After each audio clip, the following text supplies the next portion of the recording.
આપે અમારી જય શ્રી કૃષ્ણ ચેનલને સબસ્ક્રાઇબ ન કરી હોય તો જય શ્રી કૃષ્ણ ચેનલને સબસ્ક્રાઇબ કરી લો, જેથી કરીને આપને નવા નવા વિડીયો આવતા રહે અને આ વિડીયોને લાઈક અને શેર કરો.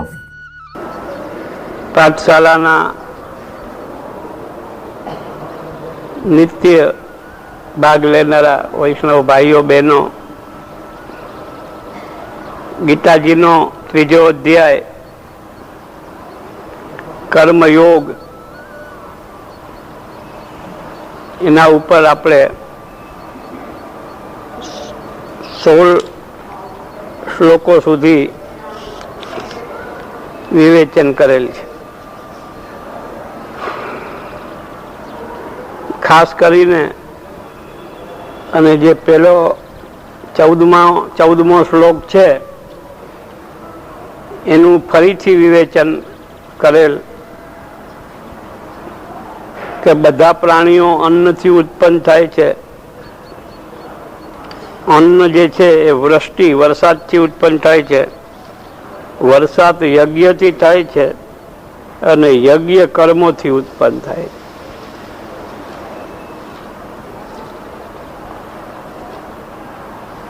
અત્યારે યજ્ઞની જે પ્રથા છે એ લગભગ અસ્ત થઈ ગઈ છે.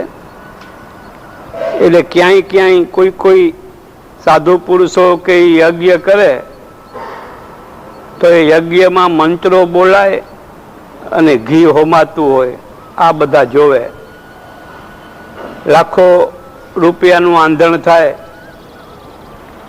અને જે સાર્વજનિક પ્રાણી માત્રના કલ્યાણના ઉદ્દેશથી જે યજ્ઞો થતા હતા અને યજ્ઞો કરવા પાછળની જે મનોવૃત્તિ હતી એ મનોવૃત્તિમાં જ ધરખમ પરિવર્તન આવી ગયું. એટલે ત્યારે જે યજ્ઞો થતા એ યજ્ઞો કરનારનું ઇન્ટેન્શન સ્વાર્થમાં નહોતું.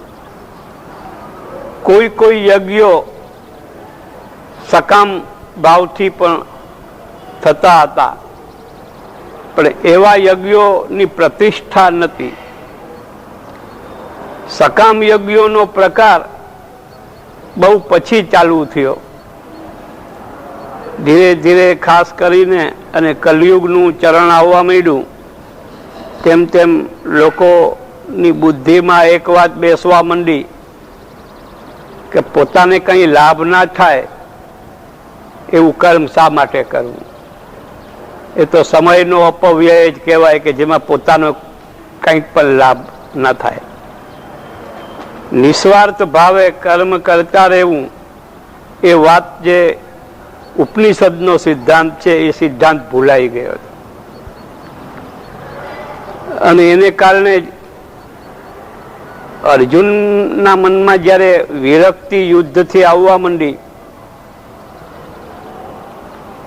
તો ભગવાન એને એ સમજાવવા માગે છે કે હવે જે યજ્ઞો થાય છે એ યજ્ઞોમાં ઘણો પરિવર્તન આવી ગયું છે. વાસ્તવમાં તો સંગઠિત થઈને અને માનવ કલ્યાણ માટે જે પણ કાંઈ પ્રવૃત્તિ પારસ્પરિક એકબીજાને સહયોગ આપીને કરવામાં આવે એ યજ્ઞ છે. ટૂંકામાં આપણે જેમ કહીએ કે ભાવથી સેવા કરવી, ખાલી સેવા નહીં પરંતુ ભાવથી સેવા કરવી, એમ યજ્ઞ કરવામાં પણ એક ભાવ જરૂરી હોય છે. અને એ ભાવને કારણે જ ગીતામાં ભગવાન એનો ખુલાસો કરે છે કે કોઈ બી કર્મ યજ્ઞ ભાવનાથી કરવી. યજ્ઞ શબ્દને માટે અંગ્રેજીમાં જ્યારે આનું ટ્રાન્સલેશન થાય ત્યારે યજ્ઞ તો ત્યાં થતા નથી, એટલે ખાસ પર્ટિક્યુલર યજ્ઞને માટે કોઈ શબ્દ આવતો નથી ઇંગ્લિશની અંદર. પરંતુ એ લોકો એક શબ્દનો પ્રયોગ કરે છે યજ્ઞને માટેને. એ પ્રયોગ કરે છે સેક્રિફાઈસ. સેક્રિફાઈસ એટલે બલિદાન. જ્યાં પોતાના સ્વાર્થનો વિચાર છોડીને અને બીજાના કલ્યાણને માટે જે કંઈ પણ પ્રવૃત્તિ કરવામાં આવે અને ભાવના એવી શુદ્ધ હોય, એ શુદ્ધ ભાવનાને, નિસ્વાર્થ ભાવનાને યજ્ઞ ભાવના કહેવામાં આવે.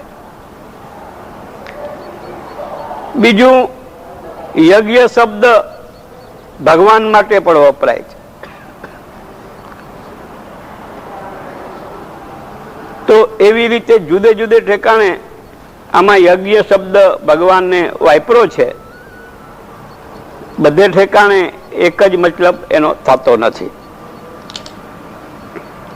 હવે જે કર્મ છે એ કર્મ માર્ગ જુદો છે, ભક્તિ માર્ગ જુદો છે, જ્ઞાન માર્ગ જુદો છે. આજે પણ કેટલાક ગીતાના માધ્યમથી કર્મ માર્ગ ઉપર જ જોર મૂકે છે. એ લોકો એમ સમજે છે કે ભક્તિ માર્ગ એમાં કોઈના કલ્યાણની વાત નથી, બસ ભગવાનની ભક્તિ માણસ કર્યા રાખે, એમાં બીજાનું શું કલ્યાણ. એટલે તમે જે મનુષ્યના કલ્યાણને માટે કંઈક કરો, જો ભક્તિ કેવું જ હોય તો એ ભક્તિ કહેવાય. બાકી એકલી ભગવાનનું સ્વરૂપ પધરાવીને પૂજા, સેવા, ઉપાસના કરે, એનાથી સમાજનું કોઈ કલ્યાણ નથી થતું. આવી માન્યતા ધરાવી અને કર્મવાદ ઉપર ઝોક આપે છે. ભગવાન આમાં એવી આજ્ઞા કરે છે કે કર્મ બ્રહ્મોદ્ભવમ વિદ્ધિ, બ્રહ્માક્ષર સમુદ્ભવમ, તસ્માત સર્વગતમ બ્રહ્મ નિત્યમ યજ્ઞે પ્રતિષ્ઠિતમ. અહીંયા બ્રહ્મ શબ્દ આપણે ઈશ્વર માટે વાપરીએ છીએ, બ્રહ્મ સંબંધ, કૃષ્ણ સંબંધના રૂપમાં. અહીં જે બ્રહ્મ શબ્દ આવ્યો એ વેદને માટે આવ્યો છે. એટલે વેદ ભગવાન એવી રીતે કહેવાય છે. ઋષિ મુનિઓ એમના કહેતા કે વેદ વાંચવું છે, યા વેદનો અભ્યાસ કરવો છે, વેદ ભગવાનને પધરાવો, એમ ગ્રંથને કે. અને આપણે મહાપ્રભુજીએ શ્રીમદ ભાગવત માટે પણ ખુલાસો કર્યો છે કે ભગવાનના 12 અંગ છે, આના 12 સ્કંધ છે. એ ભગવાનના 12 અંગો છે અને 12 અંગો વાળો પુરુષ એવું ઉપનિષદમાં ભગવાનનું બિરુદ છે. તો એ પ્રમાણે ભાગવતને ઈશ્વરમય, જેમ ઈશ્વરનું જે એક રૂપ છે એમ માનીએ છીએ, એનો આધાર આ જ છે કે વેદ જે છે એ જે બ્રહ્મનું, ઈશ્વરનું રૂપ છે. અને એ વેદ ઈશ્વરથી ઉત્પન્ન થયેલ છે. એટલે એક વાત એવી આવી કે બ્રહ્મમાંથી બ્રહ્મ ઉત્પન્ન થયો. વેદને બ્રહ્મ કયો અને હવે કે જ કે બ્રહ્મમાંથી વેદ ઉત્પન્ન થયો. જ્યારે વેદને બ્રહ્મ કયો તો એનો મતલબ એ જ થયો કે બ્રહ્મમાંથી બ્રહ્મ ઉત્પન્ન થયું. આ એક અલ્ટિમેટ, જેને કહેવાય અંતિમ સત્ય.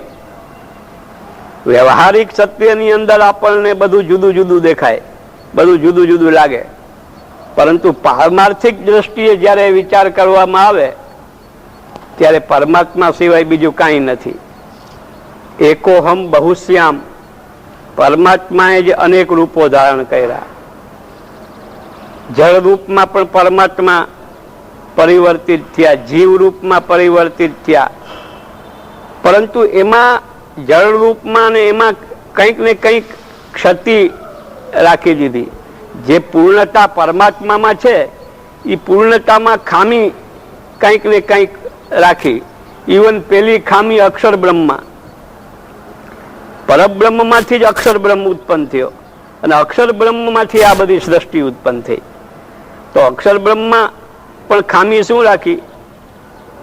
એટલે આપણે ત્યાં કહે છે કે સચ્ચિદાનંદ કમ બૃહદ. સચ્ચિદાનંદ અને સચ્ચિદાનંદ કમ, એટલે એક આપણે કહીએ કે બ્રહ્મ અને એક કહીએ બ્રહ્મ જેવો. એટલે બ્રહ્મ જેવો છે પણ બ્રહ્મ નથી. એટલે અક્ષર બ્રહ્મ નું જ્યારે સાકાર રૂપ કૃષ્ણના રૂપમાં અવતરિત થાય છે ત્યારે પૂર્ણાનંદનો અનુભવ થાય છે. અક્ષર બ્રહ્મમાં પૂર્ણાનંદ હોવા છતાં અક્ષર બ્રહ્મથી જે આનંદનો અનુભવ આત્મચિંતન દ્વારા યા સમાધિમાં ઋષિ મુનિઓ કરે છે એ બ્રહ્માનંદ સુધીનો આનંદ છે. ભજનાનંદનો જે આનંદ, તો બ્રહ્માનંદમાં ને ભજનાનંદમાં શું ફેર? બ્રહ્માનંદની અંદર સમાધિમાં કોઈ ડૂબી જાય, આત્મકેન્દ્રિત બની જાય અને ઇન્દ્રિયો ને ઇન્દ્રિયોના ધર્મો એ બધું વિસ્મૃત થાય, પછી એ આનંદ પ્રગટ થાય. એટલે એને વિસ્મૃત જો કરવી પડે ઇન્દ્રિયોના સુખને, આંખોથી જોવાનું સુખ, કાનથી સાંભળવાનું સુખ, જીભથી મિષ્ટાન ખાવાનું સુખ, આ બધા સુખો જતા કરવા પડે, એનું પ્રલોભન છોડવું પડે, ત્યારે એ સુખ જે બ્રહ્માનંદનું સુખ પ્રાપ્ત થાય એ કંઈક એના જેવું છે કે પાણીની અંદર કોઈ ડૂબી જાય અને પાણીમય બની જાય. પરંતુ તરસ લાગી હોય એ માણસ ડૂબી જાય તો એની તરસ ભાંગે? એ તો એમાંથી અલગ રહી કિનારે ઊભીને એમાંથી પાણી લઈને પીએ ત્યારે એને તૃપ્તિનો અનુભવ થાય છે. તો પૂર્ણાનંદનો અનુભવ પણ બ્રહ્માનંદ પૂર્ણાનંદ ના કહેવાય. શ્રી મહાપ્રભુજી આ એવા ભક્તિ માર્ગના આચાર્યો જ બ્રહ્માનંદને પૂર્ણાનંદ ન માનતા, બ્રહ્માનંદથી ઉપર જે આનંદ છે એને પૂર્ણાનંદ માને છે. અને એ માનવાનો આધાર પાછો ગીતાજી જ છે.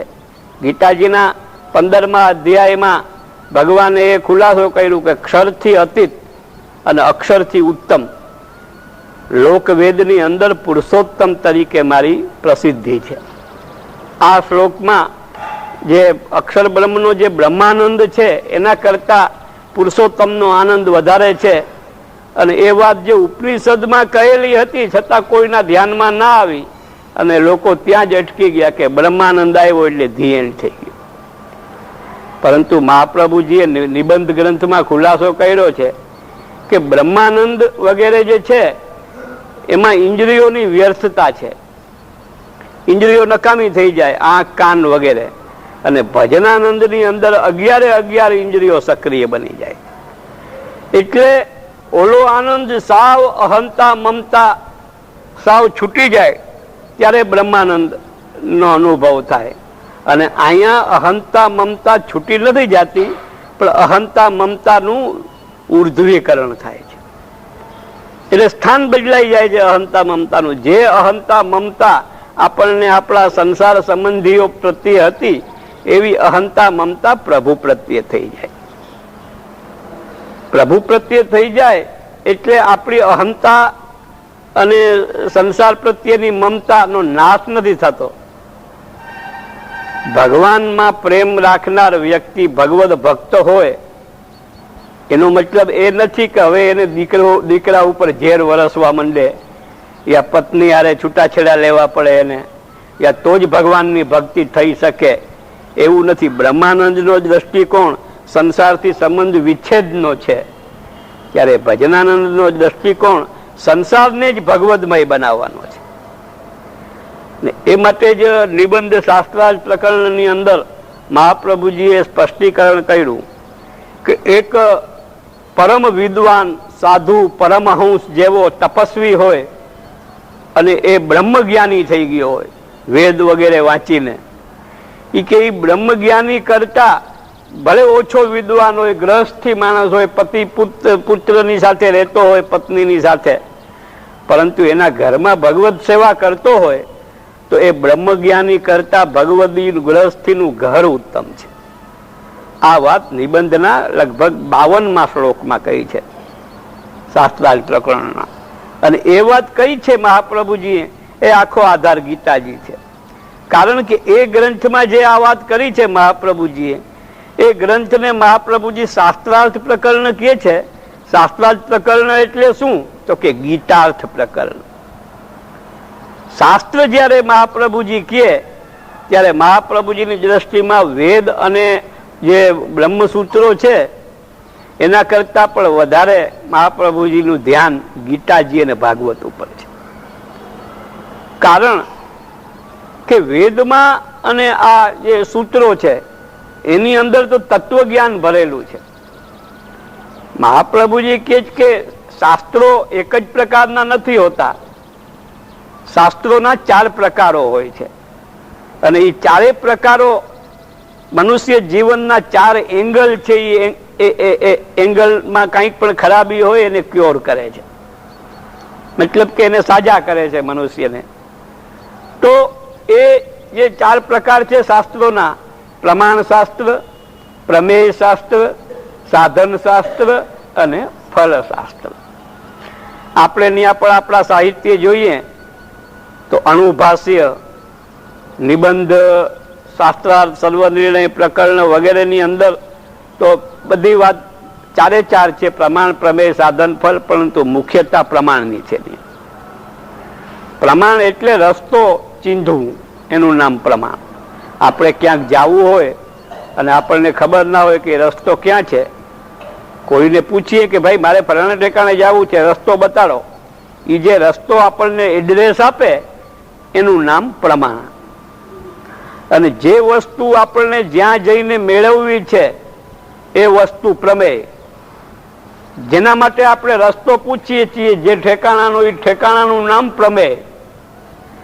ત્યાં આપણે જાય, ત્યાં સુધી પૂગી જાય, એ બધી ક્રિયા સાધન. અને એમાં જે આપણે ઈચ્છતા હોય એ વસ્તુ ત્યાં જઈને મેળવી લઈએ એનું નામ ફળ. એટલે આમ આ બધા શાસ્ત્રો એકબીજા સાથે સંબંધિત હોવા છતાં સાધન અને ફળની વિસ્તારથી કે જે તમે જાણ્યું એ માણી કેવી રીતે શકો? તમે જાણી લીધું કે પરબ્રહ્મનો આનંદ સર્વોપરી આનંદ છે. તમે જાણી લીધું કે કૃષ્ણ એ જે સર્વોપરી તત્વ છે. બીજા બધા એમાં આનંદ ગણી શકાય એવો છે. કૃષ્ણનો આનંદ અગણિત આનંદ છે. ત્યાં સુધી છે કે અક્ષર બ્રહ્મને પણ ગણિત આનંદ કહે છે. એ અક્ષર બ્રહ્મ કોઈ જુદું તત્વ નથી, એ પરબ્રહ્મનું જ એક તત્વ છે. પરંતુ જેવી રીતે 2 બેગ છે મારી પાસે, એક બેગ, 2 બેગ મારી જ છે. એક બેગની અંદર 1 લાખ રૂપિયા પડ્યા છે, એક બેગની અંદર 50,000 પડ્યા છે. બેગ મારી, રૂપિયા એ મારા, પરંતુ બેગમાં એકમાં લાખ છે ને એકમાં 50,000 છે, તો લાખવાળી બેગ વધારે વેલ્યુબલ થઈ જાય ને. એવી જ રીતે ઈશ્વરનો જ આનંદ છે. આનંદ બીજે ક્યાંયથી, આ જે સંસારની અંદર પણ જે સુખ મળે છે એ આનંદ જો મૂળ ઈશ્વરનો સચ્ચિદાનંદનો આનંદ ના હોત તો એ આ સુખ પણ ના હોત. ભલે સાવ ઈશ્વરને ભૂલીને પણ માણસ સંસારની અંદર ભોગ વિલાસની અંદર લિપ્ત થઈને પણ જે કાંઈ સુખ મળે છે એ સુખ ઓલા આનંદનું જે એક છણાઈને થોડો ભાગ પ્રગટ થયેલો છે. એટલે ઉપનિષદમાં કહ્યું કે આજે બધા સુખને માટે ફાંફા મારે ને થોડીક વાર સુખનો અનુભવ કરે છે, સુખનો ભ્રમ અનુભવે છે. એ પણ જો મૂળ આકાશમાં એટલે પરમાત્મામાં આનંદ ના હોત તો આ આનંદ ક્યાંથી આવત? તમે જોઈ શકો છો કે નળમાં પાણી આવે, નળમાંથી ગ્લાસમાં પાણી આવે, ગ્લાસમાંથી આપણા મોઢામાં પાણી જાય, પરંતુ પાણીનું મૂળ સ્ત્રોત ના હોય તો નળમાંય ના આવે અને ક્યાંય પાણી ના આવે. આ નર્મદાનું નીરને આમાં જોઈન્ટ કરી પાઇપલાઇનથી અહીં પાણી લાવવાની કોશિશ કરે છે. ખાલી નળથી પાણી આવી જાય? ટોટીમાં પાણી થોડું છે. આ ઘણા વર્ષો પહેલા મેં એક પ્રસંગ વાંચ્યો હતો કે કેટલાય લોકો, અરબસ્તાનના કેટલાય લોકો યુરોપના દેશોમાં ફરવા ગયા. તો અરબસ્તાનમાં તો પાણીની ભયંકર અછત, એટલી બધી અછત, અને વાં યુરોપમાં તો 24 કલાક પાણી હાલે. નળ જોયા ત્યારે ધીરે ધીરે સભ્યતાનો વિકાસ થઈ રહ્યો હતો. એટલે આ લોકોએ નળ જોયા કે આ તો બહુ સરસ, તો બધાય તો પોતાના પ્લેનમાં આવી ગયા. એક માણસ હજી પ્લેનમાં આવ્યો નહીં. બધા વાટ જોતા હતા કે આ તો પ્લેન ઉપડવાનો ટાઈમ થઈ જશે ને. ત્યાં દોડતો દોડતો આવ્યો અને એક વધારાની બેગ લઈને આવ્યો. તો કે આ શું છે? તો કે આપણે આ પાણીની તંગી છે ને, બધા નળની ટોટીઓ ખોલી ખોલીને આ બેગમાં મૂકી દીધી મેં. તો પેલા એ સમજાવ્યો કે ભાઈ ટોટી ગમે એટલી લઈ જા, પણ એની યારે પાઇપલાઇન જોઈન્ટ ના થાય ત્યાં સુધી ટોટીને ખોલ કે બંધ કર, પાણી ના આવે એની અંદર. એવી રીતે આનંદ જે છે એ આનંદ સાથે જો જે પાઇપલાઇન જેને આપણે કહીએ છીએ, જલને ઠેકાણે આનંદ છે, અને એ આનંદનો મૂળ સ્ત્રોત લાવવાને માટે જે પાઇપલાઇન છે એ પાઇપલાઇન એ યોગ છે. એને ગીતાની અંદર યોગ કહેવામાં આવ્યો છે. તો ગીતાની અંદર ભલે કર્મયોગ, જ્ઞાન યોગ, ભક્તિ યોગ અલગ અલગ અધ્યાયોમાં બતાવ્યો છે, પરંતુ ગીતાકારની જે દ્રષ્ટિકોણ છે એ દ્રષ્ટિકોણ એવું છે કે ભક્તિ કોઈને સિદ્ધ કરવી હોય તો કર્મ અને જ્ઞાનની શુદ્ધિ થવી જરૂરી છે.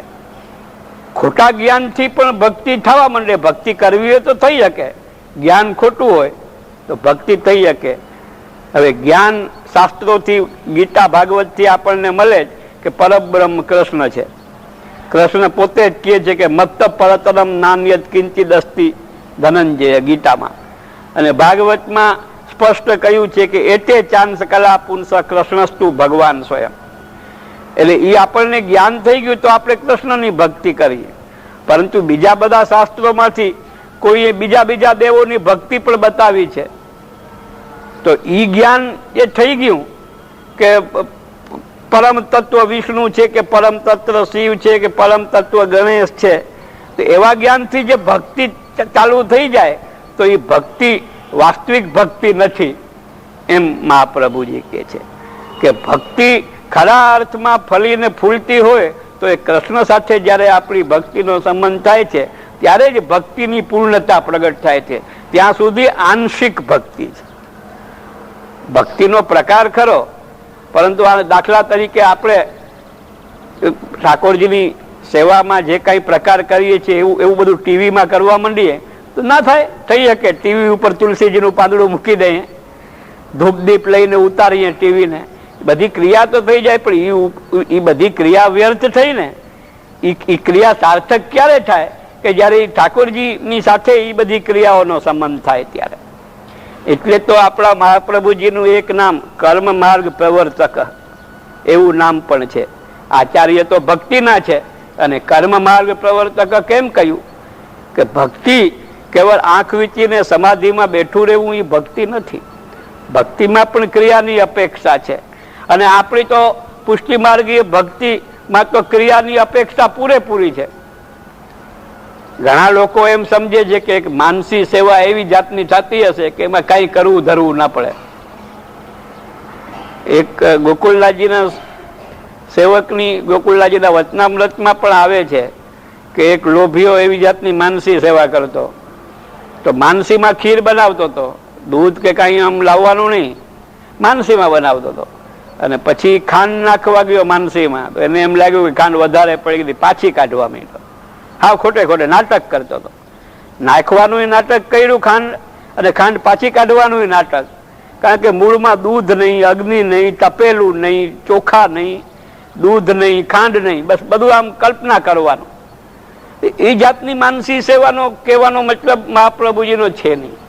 મહાપ્રભુજી જો એ જાતની માનસી બતાવતા હોત કે જેમાં સમાધિમાં બધો આનંદ લઈ લેવો કલ્પનામાં, તો તત્સિદ્ધિ તનુવિત જાય એમ ના કે. એવા પ્રકારની માનસી સેવા આપણું તન અને આપણું ધન લગાડીને સેવા કરો એવું કહેવાનું પ્રયોજન જ ના રહે. એટલે ભક્તિની અંદર ક્રિયા સાપેક્ષ છે. હવે આપણે યજ્ઞની મૂળ વાત ઉપર આવી કે યજ્ઞ ભૌતિક યજ્ઞ, આધ્યાત્મિક યજ્ઞ અને આધિદૈવિક યજ્ઞ. ભૌતિક યજ્ઞ જો ના થતો હોય તો જગતનું સંચાલન જ ખોરંભે કરી જાય. જગતનું જે સંચાલન જે થઈ રહ્યું છે એ ભૌતિક યજ્ઞ જો ના હોય તો ના થઈ શકે. ને એ યજ્ઞની અંદર જ્યાં જ્યાં સ્વાર્થ ભાવના કે એવું આવે તો અરાજકતા ઉત્પન્ન થઈ જાય છે. અને જે સૃષ્ટિની અંદર પારસ્પરિક જે આનંદ પ્રગટ થવો જોઈએ એને બદલે દ્રોહ, ઈર્ષા, વેર, બદલો આવું પ્રગટ થવા માંડે છે. શું કામ પ્રગટ થવા માંડ્યું કે યજ્ઞ ભાવના અસ્ત પામી ગઈ. સ્વાર્થ ભાવનાએ જગા લઈ લીધી યજ્ઞ ભાવના. અને યજ્ઞ ભાવના બની રહીએ તો જગતનું સંચાલન બરાબર ચાલી શકે. વિદ્યાર્થી પ્રમાણિકપણે માસ્ટર કહે એ પ્રમાણે ભણે તો માસ્ટર પ્રમાણિકપણે વિદ્યાર્થીને ભણે, પૈસા કમાવા માટે નહીં. દર્દી ડોક્ટર કહે એ પ્રમાણે એનું ટ્રીટમેન્ટ કરે તો ડોક્ટર ખોટું બિલ ના ચડાવી અને જે વ્યાજબી એનું જે કંઈ થતું હોય એ પ્રમાણે સંચાલન કરે તો એ યજ્ઞ ભાવનાથી સંચાલન કહેવાય. અને જ્યાં દર્દીને કાંઈ ના હોય અને ડૉક્ટર નાળી જોઈને કે તને તો ભયંકર રોગ છે, તારે 2 મહિના આ દવા લેવી પડશે અને આ લીધું ને તે લીધું ને એમ કરીને અને એમ કે આ કાયમ પગ રાખવો આની અંદર એવું માનીને કરતા હોય તો યજ્ઞ ભાવના ના રહીએ તો એની અંદર ન તો ડૉક્ટર પોતાના ધર્મ પ્રમાણે ચાલી રહ્યો છે અને દર્દી તો બિચારો ક્યાંથી ચાલી શકે. આવી રીતે જેટલા જગતની અંદર વ્યવહાર છે ને એ સામસામા વ્યવહાર છે. દુકાનદાર તો ગ્રાહક, દર્દી તો ડૉક્ટર, મુવક્કિલ તો વકીલ, એવી રીતે દરેક વસ્તુ દ્વૈત છે. અને એ દ્વૈત એ માટે છે કે બંને એકબીજાના કર્તવ્યનું પાલન કરે. પુત્ર તરફ પિતાનું જે કર્તવ્ય છે એનું પાલન પિતા કરે અને પુત્ર પિતા તરફ કર્તવ્ય છે એનું પાલન કરે. પરંતુ બાપ દીકરા પ્રત્યેના કર્તવ્યનું પાલન કરે ને દીકરો એની અવજ્ઞા કરે તો એ યજ્ઞ ભાવના ખતમ થઈ ગઈ. તો એવી રીતે આજે પ્રકૃતિ પર પોતાનું જે કામ કરે છે, જો સૂર્ય એના ટાઈમે ના ઉગતો હોય, વરસાદના ટાઈમે વરસાદ ના આવે, ચંદ્રમાની અંદર ઔષધિઓને પોષવાના ગુણો છે, એ બધા ધર્મો પ્રકૃતિ પોતાની ધર્મો છોડી દે તો અરાજકતા આવી જાય છે. પ્રકૃતિમાં જ્યારે વિકૃતિ આવે છે ત્યારે ધરતીકંપ થાય છે અને માણસ ત્રાહિમામ થઈ જાય છે. એમ મનુષ્યના વ્યવહારની અંદર જ્યારે વિકૃતિ આવે ત્યારે જીવન વ્યવસ્થા છિન્ન ભિન્ન થઈ જાય છે. એટલે કે જ કે એ યજ્ઞ ભાવના લાવવાને માટે તમારે પેલા એ વસ્તુ પાકી કરવી પડશે. ભગવાન કહે છે ગીતામાં કે કર્મ છે એ ઈશ્વરનું રૂપ છે. આજે મનુષ્યને કોઈ બી કાર્ય કરવાની અંદર હવે આ માથે આવ્યું છે તો કરવું જ પડશે એમ કંટાળીને કરે તો પણ કામ થાય અને રાજી ખુશીથી પોતાના કર્તવ્ય માનીને કરે તો પણ કામ થાય. પરંતુ કંટાળીને જો કામ કરતા હશું તો એ કામ બગડ્યા વગર રહેશે નહીં. અને ચિત્તની પ્રસન્નતાથી કોઈ બી કામ થતું હશે તો એ કામ તો એમ કર્મ જે છે ખાલી ડ્યુટી જ નથી, પરંતુ કર્મ કરવામાં રસની જાગૃતિ થવી જરૂરી છે. ભલે પછી ભૌતિક કર્મ હોય, ભલે દુકાનદારીનું કર્મ હોય, કોઈ આર્ટનું કર્મ હોય, ગમે એ હોય, મજૂરી હોય, પરંતુ એ કર્મની અંદર રસની ઉત્પત્તિ ક્યારે થઈ શકે? હવે કોઈ કે ભાઈ કારખાનાની અંદર મશીન ચાલુ કરવું એમાં રસ ક્યાંથી આવે? પરંતુ રસનો અનુભવ થાય છે જ્યારે એની અંદર પણ આપણે ઈશ્વરની ભાવના કરીએ છીએ ત્યારે. એટલે મહાપ્રભુજી આપણને સમજાવે છે કે મીમાંસા શાસ્ત્રો છે એની અંદર પેલું કર્મ છે અને પછી જ્ઞાન છે. એટલે પૂર્વ મીમાંસા અને ઉત્તર મીમાંસા. એમ કે કોઈ બી વ્યક્તિને એને વ્યવહારિક જ્ઞાન આપવું છે યા એને તત્વજ્ઞાન આપવું છે તો પેલું જ્ઞાન કર્મનું સમજાવે છે, પછી જ્ઞાનની વાત કરે છે અને પછી ભક્તિની વાત કરે છે. ગીતાની અંદર પણ જે યોગ ધીરે ધીરે સમજાવે છે એમાં સર્વપ્રથમ કર્મયોગ સમજાયો છે, પછી જ્ઞાન સમજાયું છે અને પછી ભક્તિ ઉપર આરૂઢ ચાલે. કારણ કે ભક્તિની અંદર જ્ઞાન અને કર્મ આ બે તો છે ને સાથે હૃદય. એટલે મેં પેલા પણ પ્રવચનમાં કહ્યું હતું કે પ્રાણી માત્રને ભગવાને 3 શક્તિઓ આપી છે. એક ક્રિયા કરવાની શક્તિ, કર્મ કરવાની શક્તિ, એક વિચારવાની ચિંતન કરવાની જ્ઞાન શક્તિ અને એક હૃદયની અંદર ફીલ કરવાની મહેસૂસ કરવાની શક્તિ, એને ભાવ શક્તિ કહે. એટલે ગીતાકાર કહે છે કે કર્મ જ્ઞાન બંને શુદ્ધ થયા પછી વિશુદ્ધ ભક્તિ જીવનની અંદર આવે અને એ પ્રમાણે મનુષ્ય એ ભક્તિનું આચરણ કરે તો એના જીવનની અંદર જ્યાં સુધી જીવે ત્યાં સુધી પૂર્ણતાનો અનુભવ થાય દરેક કાર્યની અંદર. તો કર્મ પણ ઈશ્વરનું રૂપ છે એમ સમજતા જ કર્મની અંદર એક પ્રકારનો રસ ઉત્પન્ન થઈ શકે. એ સિવાય ઈશ્વરથી અલિપ્ત થઈને અને જો કોઈ કર્મ કરવામાં આવે તો એની અંદર રસ ઉત્પન્ન થાય, પરંતુ એ રસ ક્ષણિક હશે. જેવી રીતે સંગીત સાંભળવામાં રસ આવે છે આપણને, કેટલી વાર, કલાક, 2 કલાક, 3 કલાક, 4 કલાક, પછી અમુક લિમિટ પછી રસ આવતો બંધ થઈ જાય. સિનેમા જોવામાં મજા આવે, 2 કલાકની ફિલ્મ હોય તો 18 કલાકની ફિલ્મ કોક વાર આવી પડે કોઈ જોઈ શકે? એવું તો કદાચ કોક જ હોય ચક્રમ કે 12 થી 3 જોઈ ને પાછો 3 થી 6, પાછો 6 થી 9 અને પછી 9 થી 12, 401 વાર જોવાની કોશિશ કરજો. રસહીન થઈ જશે હૃદય, આવ ફિલ્મ ઉપરથી નફરત થઈ જશે. એટલે દરેક કાર્યોમાં રસનો અનુભવ થાય છે, પરંતુ એમાં પરમેનન્ટ રસનો અનુભવ નથી થતો. પરંતુ જ્યારે ઈશ્વરની એન્ટ્રી એમાં થઈ જાય વિચારમાં અને ભાવમાં, પછી દરેક કર્મની અંદર એવો રસ ઉત્પન્ન થાય છે કે એમાં ક્યારેય પણ કંટાળો યા અણગમો ઉત્પન્ન જ ના થઈ શકે. એટલે અહીંયા એ જે મહાપ્રભુજીએ પણ નિબંધમાં કહ્યું કે પૂર્વ મીમાંસા શાસ્ત્ર છે એની અંદર ઈશ્વર કર્મના રૂપમાં બતાવ્યા છે. ઈશ્વરને પેલા કર્મના રૂપમાં સમજવું, પછી ઉત્તરકાંડ એટલે ઉત્તર મીમાંસા, જેને આપણે બ્રહ્મસૂત્ર કહીએ, જેના ઉપર અણુભાષ્ય મહાપ્રભુજીએ લખ્યું, એની અંદર જ્ઞાનના રૂપમાં ઈશ્વર બતાવે. પરફેક્શન જ્યારે ભક્તિ આવે છે ત્યારે જ આવે છે.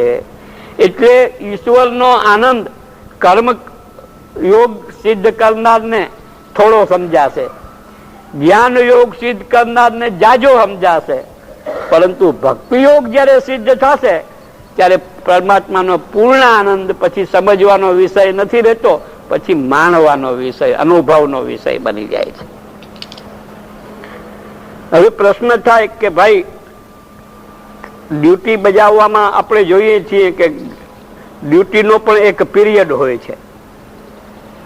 અમુક પીરિયડ પછી ડ્યુટીનો ટાઈમ, જેમ આપણે કહીએ કે ભાઈ હમણાં શું કરો છો, હમણાં તો નિવૃત્તિમાં છે, હું છોકરા બધું કરે છે, એમ ઘણા ના કહેતા હોય વ્રજ પુરુષો. એટલે એક પીરિયડ થઈ જાય છે કર્મનો. પણ ભગવાન એમ કહે છે કે કર્મનો કોઈ પીરિયડ થતો જ નથી. ભગવાનનો દ્રષ્ટિકોણ નિવૃત્તિની વાત આપણે જે કરીએ છીએ અને ભગવાન જે નિવૃત્તિની વાત કરે છે એ આપણું દ્રષ્ટિકોણ સ્થૂળ છે, ત્યારે ભગવાનનું દ્રષ્ટિકોણ સૂક્ષ્મ છે. ભગવાને અહીંયા એવી જાતની રજૂઆત પ્રેઝન્ટેશન છે કે નિવૃત્તિ અને પ્રવૃત્તિ આ બે જીવનની અંદર એકલી નિવૃત્તિ પણ જરૂરી નથી ને એકલી પ્રવૃત્તિ પણ જરૂરી નથી. ભગવાને જો દિવસ બનાવ્યો, માણસ દિવસમાં આખો દિવસ કામ કરે, રાત બનાવી ભગવાને એ માટે કે માણસ કામ કરી કરીને થાકી જાય, આરામ કરે તો કર્મ કરવાની સ્પિરિટ, શક્તિ પાછી એની અંદર આવી જાય. આ તો એક બહારની સિસ્ટમ એવી ભગવાને બતાવી, પણ અંદરની એક સિસ્ટમ છે ચિત્તની, હૃદયની. એ સિસ્ટમમાં ભગવાન એમ બતાવે છે કે પ્રવૃત્તિ કરીએ પણ નિવૃત્તિનો અનુભવ કરતા કરતા પ્રવૃત્તિ કરીએ. વાત જરા વિચિત્ર લાગે કે કરો છો પ્રવૃત્તિ અને એમાં નિવૃત્તિનો અનુભવ કેવી રીતે થાય? તો એ કેવી રીતે થાય એ આ કર્મની શુદ્ધિ બતાડવાને માટે ત્રીજા અધ્યાયની આખી સિસ્ટમ બતાવે છે કે સ્ટેપ બાય સ્ટેપ તમે આ પ્રમાણે અભ્યાસ કરતા કરતા એવી સ્થિતિ આવી જાય કે તમે પ્રવૃત્તિ કરતા હોય છતાં તમારું ચિત્ત નિવૃત્તિનો અનુભવ કરતો હોય. હવે એ કેવી રીતે તમને સમજાવું કે દાખલા તરીકે આપણું ચિત્ત નિવૃત્ત હોય છે, બીજાની તકલીફમાં આપણું ચિત્ત નિવૃત્ત હોય છે, પણ આપણી તકલીફ હોય એમાં પ્રવૃત્ત થઈ જાય છે. એક શેઠને ખબર પડી કે એક વખારમાં આગ લાગી ગઈ, એટલે એકદમ ગભરાઈ ગયા, ખાવું પીવું આરામ થઈ ગયું. પછી તો એકદમ ભાગ્યા જોવા માટે કે વીમો કેટલો પાકે જોઈ આવું, કે વીમાની નો ક્લેમ કેમ કરવો. તો સામેથી એનો નેતાજી મળ્યો કે શેઠ ગભરાવમાં આવી કે આપણે 6 મહિના પહેલા વેચી નાખી હતી ને એ વખારમાં આગ લાગી. આખી નિવૃત્તિ થઈ ગઈ હૃદયને, હૃદય પ્રવૃત્તિશીલ બની ગયું હતું કે નુકસાની કેમ ભરપાઈ કરવી, હવે કોઈ ચિંતા જ ના રહી. જેને વેચી એ ભલે ખાડમાં પડે, આપણે નિવૃત્ત. તો આજે નિવૃત્તિ છે ને એ આપણા વ્યવહારની અંદર જ્યાં જ્યાં આપણી અહંતા મમતા એ આપણો સ્વાર્થ નથી હોતો ત્યાં ત્યાં આપણે નિવૃત્ત જેવા હોય. પડોશની અંદર આગ લાગી હોય, યા પડોશના છોકરાનું અપહરણ થઈ ગયું હોય, યા પડોશીના છોકરાને કોઈ માર્યો હોય, પાસે જઈને કે અરે કેવા દુષ્ટ માણસો છે, આમ તેમ એવી સહાનુભૂતિ વ્યક્ત કરવા માંડીએ. પણ જો આપણા ભાઈ ભત્રીજાને કોઈ હાથ અડાયેલો હોય ને જેટલો જીવ ને ઇન્વોલ્વમેન્ટ આપણું હોય એટલું એમાં નથી થતું. તો આ તો પરિસ્થિતિ વસાત ચેન્જિંગ આવતા હોય, ગિરગીટની જેમ રંગ બદલાતો હોય. પરંતુ એવું તમે ભગવાન કહે કે તમે ઈરાદાપૂર્વક એવી કેળવણી કરો તમારી બુદ્ધિની, મનની, ચિંતનની, કે તમે પ્રવૃત્તિ ગમે એ કરો પણ તમારું ચિત્ત હળવું ફૂલ જેવું, ચિત્તની અંદર ક્યાંય ભારાસ ના લાગે, ભાવ ના લાગે, બુદ્ધિની અંદર ક્યાંય ટેન્શન જેવો અનુભવ ના થાય. ચાહે પહાડ તૂટી પડતો હોય કે ચાહે સમુદ્ર જેટલો સુખનો ધોધ વહેતો હોય, ક્યાંય પણ મનની અંદર અતિરેક ના થતા શાંતિથી એને માણી શકે, એને જીરવી શકે. જે જીરવી શકે છે એ માણી શકે છે, અને જે જીરવી નથી શકતો એ માણી પણ નથી શકતો. આ એક વ્યવહારિક અનુભવ છે. તો ભગવાન ઈ કલા શીખાડવાને માટે ધીરે ધીરે 12મા અધ્યાયમાં ભક્તિ યોગના સંદર્ભમાં પણ આ વાત પાછી ભગવાન કરવાના છે. જે કર્મયોગના સંદર્ભમાં ભગવાન જે વાત કરી રહ્યા છે કે કઈ રીતે મનને કેળવવું, પ્રવૃત્તિ કરતા કરતા નિવૃત્ત બનાવવું મનને, એ કેળવવાની વાત કરે છે. ને એ કેળવવાને માટે સર્વપ્રથમ જે પણ કઈ કર્મ કરીએ છીએ એમાં અંતરમાં બિરાજેલો પરમાત્મા એ આપણને ઇન્સ્પાયર કરે છે, પ્રેરણા કરે છે. એ સમજવાનું.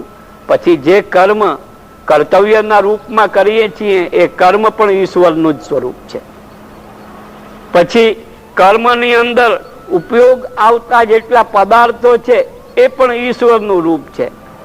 આ જે કર્મ માર્ગથી જ આ આધ્યાત્મિક દ્રષ્ટિ કેળવવી શરૂ કરી દીધી. અને આધ્યાત્મિક દ્રષ્ટિ કેળવાઈ જાય પછી આધિદૈવિક દ્રષ્ટિ કેળવાય છે. તો આ વસ્તુ કેમ સમજાવ્યું કે યજ્ઞ એ પણ ઈશ્વર. યજ્ઞની અંદર જે જે વસ્તુ સામગ્રી જોતી હોય એનો ઉપયોગ કરીએ, સામગ્રી પણ ઈશ્વર. પછી કે યજ્ઞ કરનાર પણ ઈશ્વર, યજ્ઞનું જે ફળ છે એ પણ ઈશ્વર. એટલે કહેવાનો મતલબ એ છે કે ઈશ્વર છવાયેલો છે. ઈશાવાસ્ય મિદમ સર્વમ યત્ કિંચિત જગત્યામ જગત.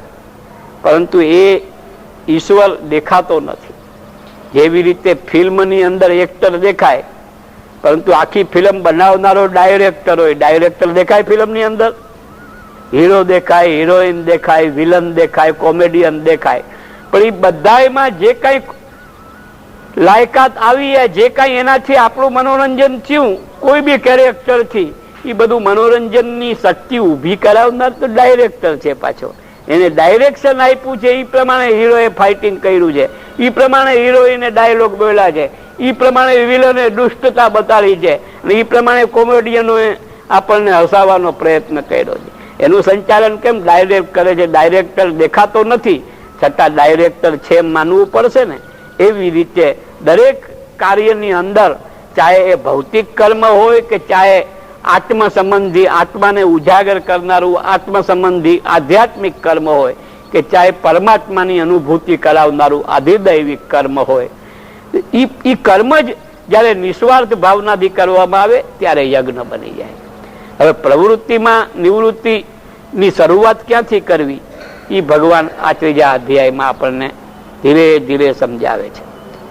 પહેલા તો હજી 4થા અધ્યાયમાં પણ આ જ વિષય ચાલુ રહેશે, પણ એની સાથે અવતારવાદ પણ રજૂ કર્યો છે. કારણ અવતારવાદ શું કામ રજૂ કર્યો? કે આ કર્મો તમે કહો કે અમને ઉપદેશ આપો છો ભગવાન, પણ તમારે કઈ કર્મ હારે નાવા રૂચવવાનું નથી. તો ભગવાન કહે કે નહીં, હું અવતાર લઈને જે કાર્યો કરું છું એ પણ એક કર્મ જ છે.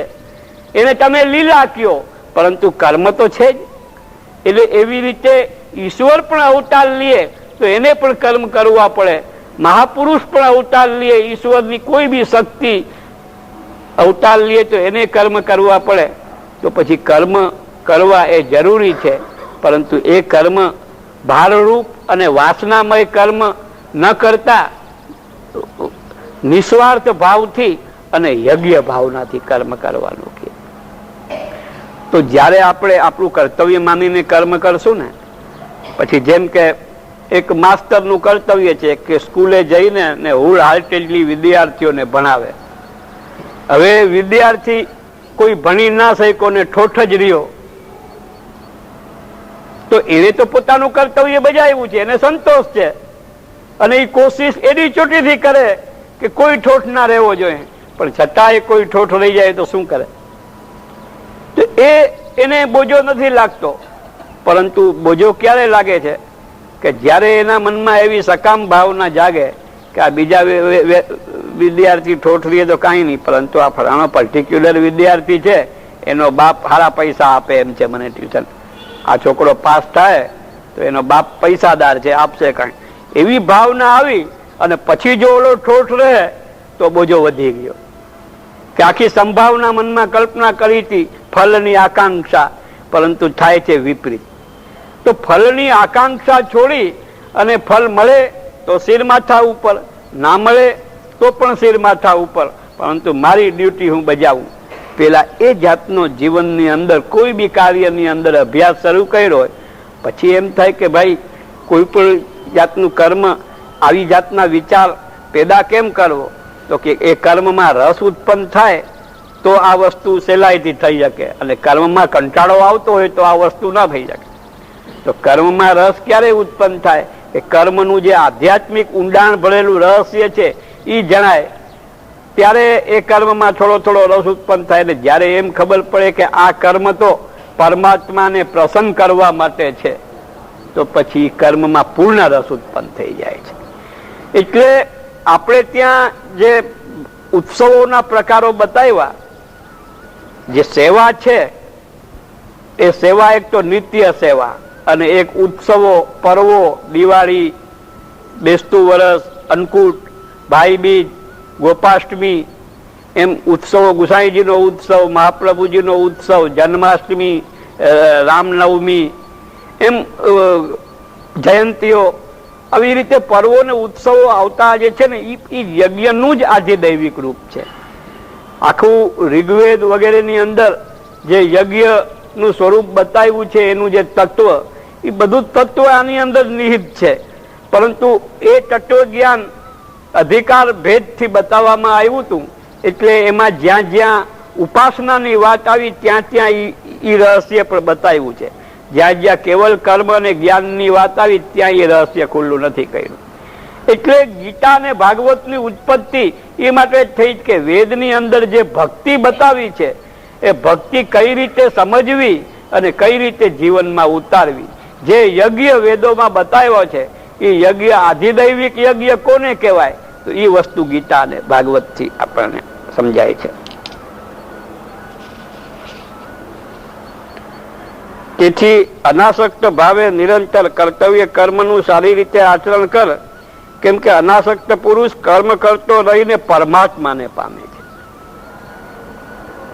ગીતામાંથી જે કોઈ કર્મ યોગને અલગ પાડે, પરમાત્માને એક સાઈડમાં રાખી અને કર્મયોગની વાત કરતું હોય અને એ પણ ગીતાના આધારે કરતું હોય, તો એને ગીતાનો પહેલો અક્ષર જ નથી સમજ્યો એમ સમજવાનું. ગીતામાં એવો કોઈ કર્મ નથી કે જે ઈશ્વરથી રહિત હોય. ઈશ્વર વિના કોઈ બી કાર્યની સિદ્ધિ નથી. ઈશ્વરનું ચિંતન, ઈશ્વરની ભક્તિ, ઈશ્વરના સ્વરૂપનું જ્ઞાન, ચારે બાજુ આપણી બુદ્ધિ, આપણું દેહ, આપણી ઇન્દ્રિયો, આપણો અંતઃકરણ, આ બધું ઈશ્વરની આસપાસ મંડરાતું રહીએ તો જ ખરા અર્થમાં કર્મની સિદ્ધિ છે, તો જ ખરા અર્થમાં જ્ઞાનની સિદ્ધિ છે. એટલે જ્યાં સુધી સ્વાર્થ કર્મ માણસ કરતો રહે ત્યાં સુધી પરમાત્માની પ્રાપ્તિની કલ્પના પણ કરવાની રહેતી નથી. પરમાત્માની પ્રાપ્તિ કરવાની ઈચ્છા નિસ્વાર્થ કર્મના અભ્યાસ પછી કોણ જાણે કેટલા કાળ પછી મનુષ્યના મનમાં તાપના રૂપમાં ઉત્પન્ન થાય છે. હવે જે ભક્તિ માર્ગના અધિકારી છે એવા ભક્તો ઉપર અનુગ્રહ કરી અને એનામાં કર્મ જ્ઞાનમાંથી પસાર થયા વગર એમને એના હૃદયમાં ભક્તિ ઈશ્વર પ્રગટ કરી શકે છે. એ ઈશ્વરનો એક વિટો પાવર છે.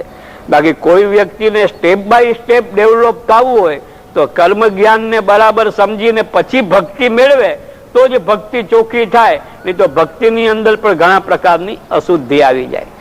જેમ કે કર્મ શુદ્ધ નથી અને ભક્તિ ભગવાનની કરે તો કર્મ શુદ્ધ ના હોય તો એના કર્મોની અંદર બીજાને છેતરવા માટે અનેક પ્રકારના પેતરા કરતો હોય તો એને મન થાય કે ઈશ્વરને પણ છેતરું, ઈશ્વર પ્રત્યે પણ એવી ધોખાઘડી કરવાનું મન થાય. પરંતુ કર્મની શુદ્ધિ હોય તો એની ભક્તિમાં પણ શુદ્ધિ રહે.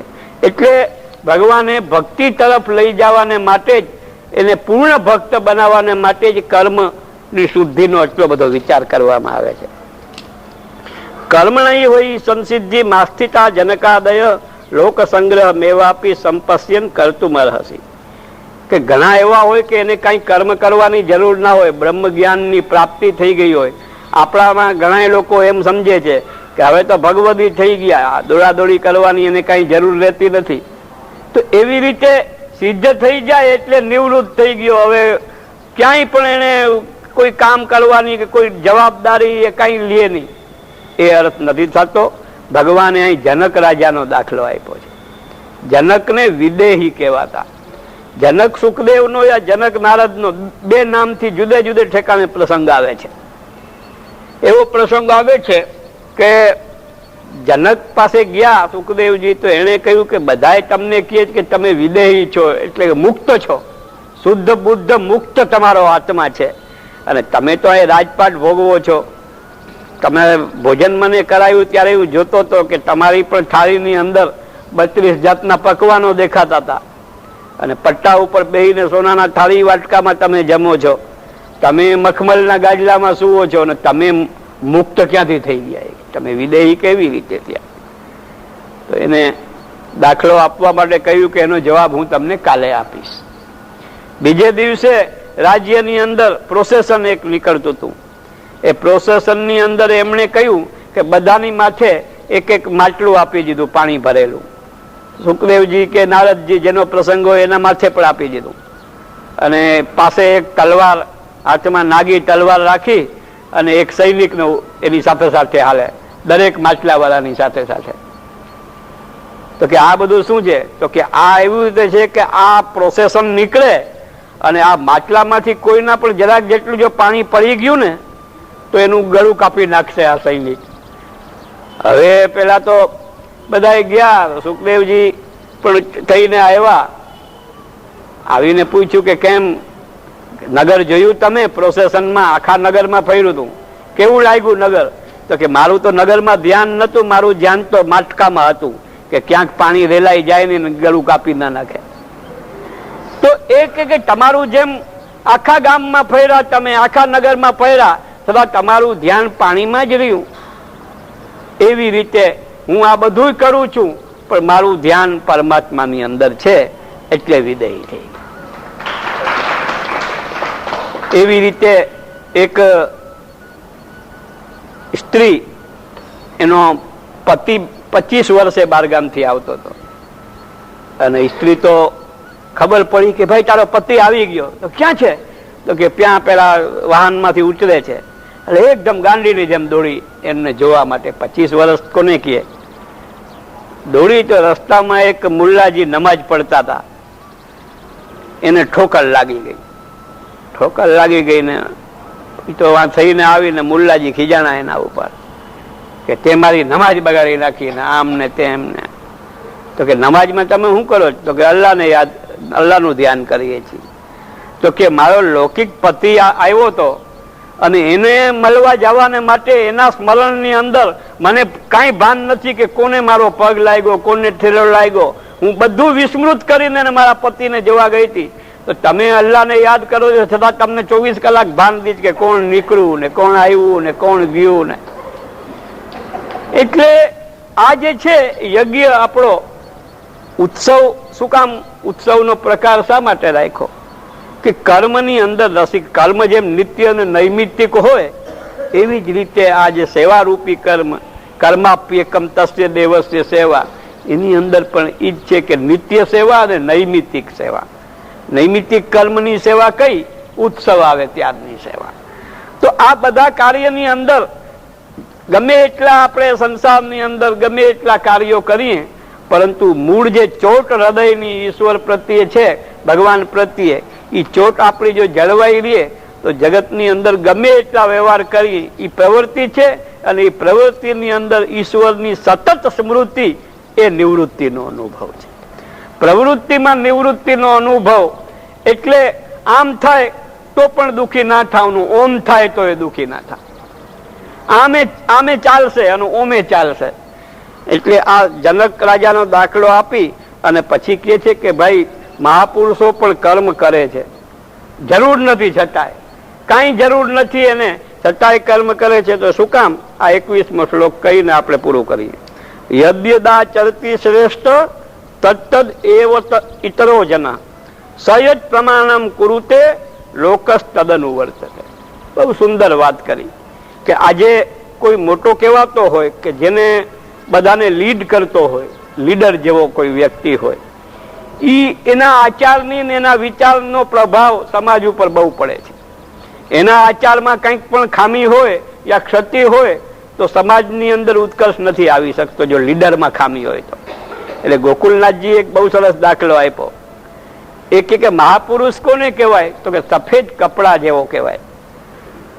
આપણું કાપડ જે આપણે બુસ્કોટ વગેરે તમે પહેરો છો એમાં બ્લેક કલરનું યા બ્રાઉન કલરનું હશે, એમાં કંઈક મેલ હશે ને તો બહુ નહીં દેખાય, પણ સફેદ કપડામાં તો એક નાનો જેટલો મેલ હશે ને તરત દેખાય આવે. તો શ્રેષ્ઠ પુરુષો કર્મ કરવા એ માટે છોડતા નથી. ભગવાન, ઇવન ભગવાન પણ કર્મ કરવાનું છોડતા એ માટે નથી કે જ્યારે એને ભગવાન એક આદર્શ બની જાય છે વ્યક્તિઓને માટે. કોઈ બી મહાપુરુષ હોય એ બીજા સમાજના વ્યક્તિઓનો એક આદર્શ બની જાય છે.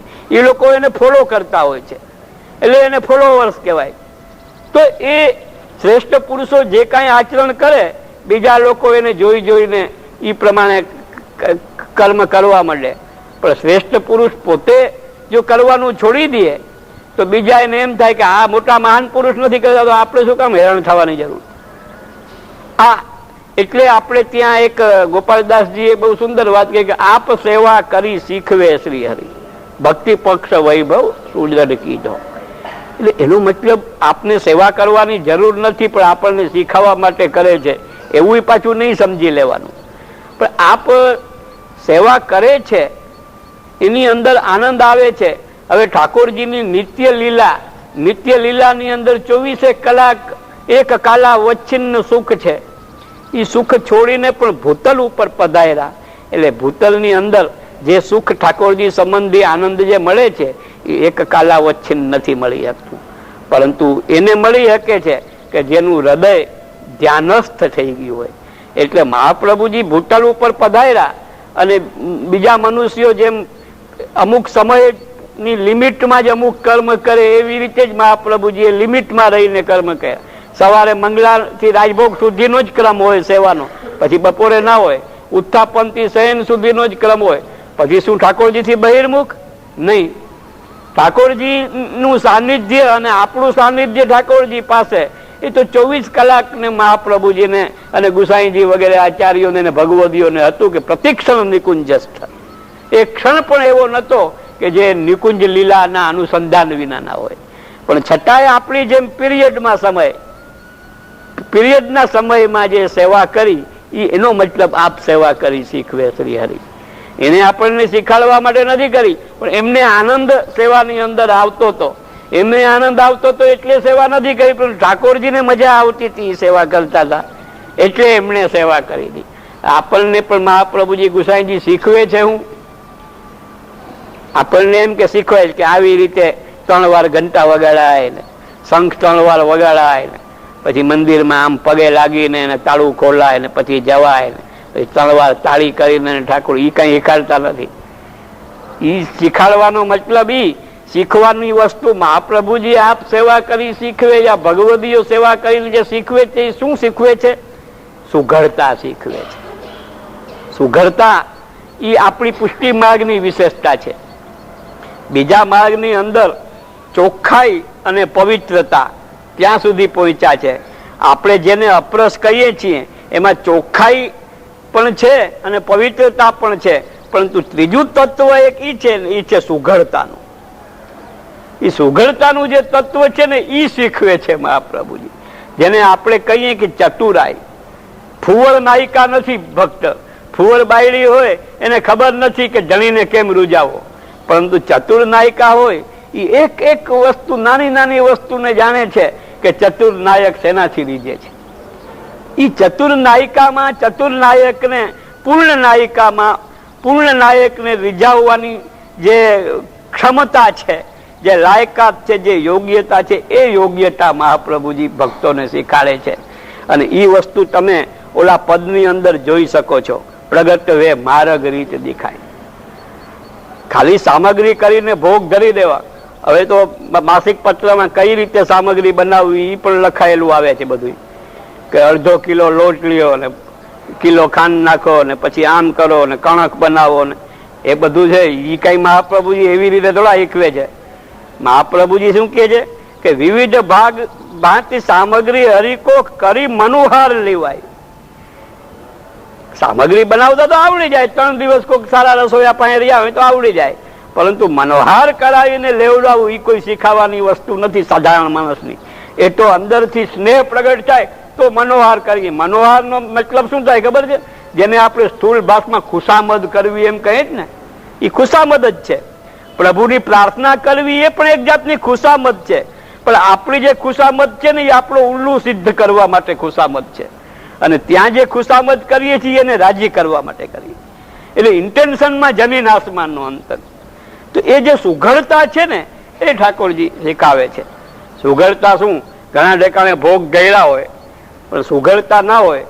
ગામડામાં ઘણા લોકો મર્યાદી પણ હોય છે, પરંતુ સુઘડતાના અભાવમાં એવી જાતની ઓલી કરે કે જેમાં મેચિંગ જેવું ના હોય. એક બાપો માનતો જ નથી, મારું આજે વર્ષોથી આ કહું છું. એ શું કરે ખબર છે? શાક જયારે કરે ને ત્યારે ભાત કરે, શાક હારે ભાત ધરે, અને રોટલી કરે ત્યારે દાળ ધરે. દાળ હારે રોટલી અને ભાત હારે શાક. એટલે એક જાતનું જેને કે મેચિંગ નથી. સુઘડતા એટલે શું? ઘણા લગર વગર કપડા પહેરીને ફરતા હોય મારા જેવા, પરંતુ અમુક સમજદાર હોય કે ખાસ કરીને બહેનોમાં કેમ કે બ્લાઉઝ અને સાડી બધાનું મેચિંગ ગોતી, એ સુઘડતા છે. એવી સેવાની આખી જે પ્રકાર છે ને સેવાનો ને ઉત્સવનો, એ બધો પ્રકાર સુઘડ પ્રકાર છે. એ સુઘડતા જ્યાં સુધી ઈ આપ સેવા કરી શીખવે છે બિહારી. તો આપણું જે કર્મ છે એ કર્મની અંદર ચોખ્ખાઈ છે, આપણા કર્મની અંદર પવિત્રતા છે, અને આપણા કર્મની અંદર સુઘડતા છે. આ ત્રણેય વસ્તુ ભેગી થઈ જાય ત્યારે આપણું કર્મ પુષ્ટિ ભક્તિ બની જાય. એ જ વાત ગીતામાંથી આપણે શીખા. વલ્લભાજી ઘટાની ભાવના એવી છે કે ઘટાની ભાવના બે રીતે વિચારી છે. એક સારસ્વત કલ્પમાં કૃષ્ણની જે લીલા છે નંદ યશોદાજીને ત્યાં ઈ, અને એક નિત્ય લીલાની અંદર. એટલે સારસ્વત કલ્પની અંદર તો વ્રજ ભક્તો જે છે એ ભેગા થઈ થઈને મનોરથ કરતા. એમ આ એ જે સ્વામિનીઓ પણ ભૂતલ ઉપર પ્રગટા છે, રાધાજી, ચંદ્રાવલીજી, લલિતાજી વગેરે. એટલે ભૂતલ ઉપર પ્રગટી અને જે નંદાલયની સાથે સંબંધિત લીલાની અંદર એમને જે મનોરથ કર્યા છે, એ મનોરથ એમને લીલાનું અનુસંધાન કરાવવાને માટે છે. હવે 4 સ્વામીજી છે, એમ 4 ઘટા છે. એક સ્વામીજીનો મનોરથ, પીળી ઘટા ચંદ્રાવલીજીનો, એક શ્રુતિ રૂપાનો, એક ઋષિ રૂપાનો, એક યમુનાજીનો જે શ્યામ ઘટા છે એ યમુનાજીની ના ભાવથી એ ઘટા થાય. એટલે એની આખી ભાવનાની પુસ્તકોમાં જે કાંઈ લખ્યું હોય એના આધાર ઉપર થોડું ઘણું આપણે સમજી શકીએ, પરંતુ ટૂંકામાં વિચારીએ તો લીલાનું, નિત્ય લીલાનું અનુસંધાન ભૂતલ ઉપર કરાવવાને માટે આ બધી ઘટાઓ છે. અને એ અનુસંધાન એની પાછળ રહેલા ભાવનો વિચાર કરીએ તો જ થઈ શકે, એ વગર થઈ ના શકે. તો ગુસાઈજીની બીજા કોઈને પ્રશ્ન પૂછવો જ કઈ? ઘટા વિશે પછી વિસ્તારથી કહીશું, પણ આ સાધારણ રીતે આ છે એનો પ્રકાર. 4 સ્વામીઓના મનોરથો છે. આપણે આજે ચોખ્ખાઈ, પવિત્રતા અને સુઘડતાની વાત કરી, એટલે શ્રી ગુસાઈજીની વધાઈ પણ એ જ હું ગાઈ કે જેમાં સુઘડ નામ આવે છે. આ રાગ નાયકી છે. નાયકી કાનલા રાગનો એક પ્રકાર છે. કાનલા એક રાગ છે, પછી એ કાનલાના જુદા જુદા પ્રકારો છે. જેમ સારંગ છે, સારંગ એક જ જાતનો નથી. ગોળ સારંગ છે, શુદ્ધ સારંગ છે, સામંત સારંગ છે, મધુમાત સારંગ છે. એમ કાનલાના પણ ઘણા પ્રકાર છે. કાનડા કહીએ જ આપણે, પણ કાનહરા મૂળ નામ એનું છે. કે કાનાને કનૈયાને યાદ અપાવી દે, કનૈયાને ગમતો રાગી કાનરો રાગ, આપણે એમ સમજીએ તો એ કાનરામાં જ નાયકી કાનરા છે. નાયકી કાનરામાં આપણે ત્યાં ઘણા પદો છે, જન્માષ્ટમીની વધાઈના પણ છે, એમ ગુસાઈજીની આ એક વધાઈ છે, એ હું ગાઈ સંભળાવું છું. એ સુગર સહેલી સબ મિલ આવો,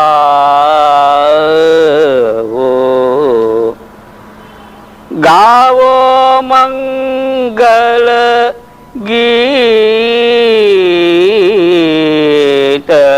સુગર સહેલી. સુગર એટલે જેની સેવા કરે છે એને કેમ રાજી કરવો, એની પલ પલની રાજીપાનું જેને અનુસંધાન છે એનું નામ સુગર. પુત્ર ભયો શ્રી વલ્લભ પ્રભુ કે જીન ચાખ્યો નવનીત સુગર સહેલ. એ કહે છે કે વલ્લભ મહાપ્રભુજી અહીંયા જે બાલક જન્મ્યું જ ને, બીજામાં તો ઘણા લોકો કહે કે રૂપારું છે એમ કહે છે, ઘણા કહે છે કે તેજસ્વી બહુ છે, ઘણા કહે છે કે મહાપુરુષ જૈનમો છે, ઘણા કહે છે કે ભાગ્યશાળી જૈનમો છે. પણ હું તને રહસ્ય બતાવું છું. કવિ કહે છે કે આ એ જ પ્રગટ થયો છે કે જેણે આપણે પૂર્વજન્મની અંદર ગોપી હતા અને એ આપણે ત્યાં આવીને આપણને હેરાન કરીને માખણ ખાઈ જતો હતો ને, એ જ પ્રગટ થયો છે. એ અંદરનું જે ભાવાત્મક સ્વરૂપ છે એનું અનુસંધાન કરીને કહે છે કે મહાપ્રભુજીને અહીંયા પ્રગટ થયેલા ગુસાજી છે એ બીજા કોઈ નથી, પણ આપણા હૃદયનું માખણ જેને ચોરેલું હતું એ કૃષ્ણ જ પ્રગટ થયા છે. પોષક કૃષ્ણ નોમે શ્રીનાથજી એમ કહ્યું જ ને, અક્કાજી ઉપન્યો ઉર આનંદ પોષ નોમે શ્રીનાથજી. એટલે એ આચાર્યનું